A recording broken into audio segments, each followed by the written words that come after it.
I'm Hannah, 27F, and for as long as I can remember, my parents were convinced I'd never survive without them. They were so sure I'd come crawling back the second I stepped out on my own. I made it my mission to prove them wrong. Growing up, it was clear my older brother, 30M, was the golden child. He could do no wrong. He got new clothes, new gadgets, expensive hobbies, and unlimited support. Meanwhile, I was the scapegoat. If something broke in the house, I was blamed. If money was tight, it was somehow my fault. If I wanted anything for myself, I was selfish and ungrateful. My parents had complete control over everything in my life. They made sure I didn't learn basic life skills, like how to budget, how to cook, or even how to apply for a job. Anytime I asked about getting a part-time job in high school, the answer was always the same: focus on your studies. You don't need to worry about money. But when my brother wanted extra cash for a concert or a trip with his friends, suddenly money wasn't a problem. I had dreams of going into graphic design. I loved art and spent hours teaching myself different design programs, watching online tutorials, and sketching ideas in secret. When I brought it up to my parents, they shut it down immediately. That's not a real job. You'll never make money doing that. You need to do something practical. Meanwhile, my brother was allowed to drift through life, changing his mind about his major 3 times before finally landing on business administration, which my parents happily funded. The final straw came during my senior year of high school. I had spent months researching financial aid and scholarships, knowing my parents wouldn't help me. They promised they'd handle my FAFSA application. After all, they knew how things worked better than I did.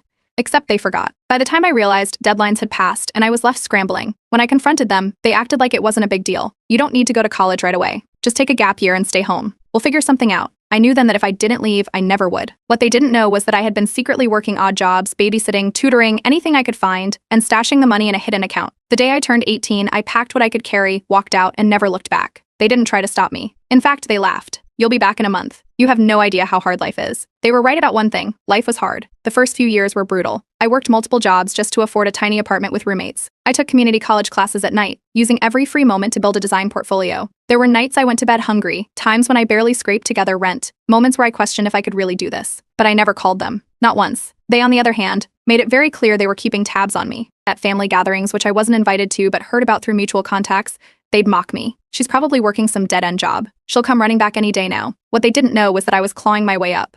By 24, I landed my first real design job. By 26, I was making more than enough to live comfortably. And by 27, I had a stable remote UX/UI job, my own apartment, and zero contact with my parents. That was when they suddenly had a change of heart.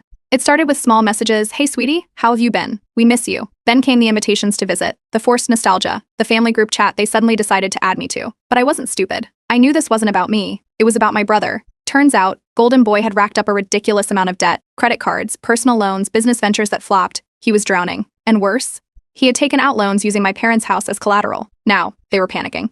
The moment I didn't immediately offer to help, the mask slipped. The warm messages turned into, "After everything we've done for you, you're just going to abandon us?" I shut that down fast. Then came the extended family. Out of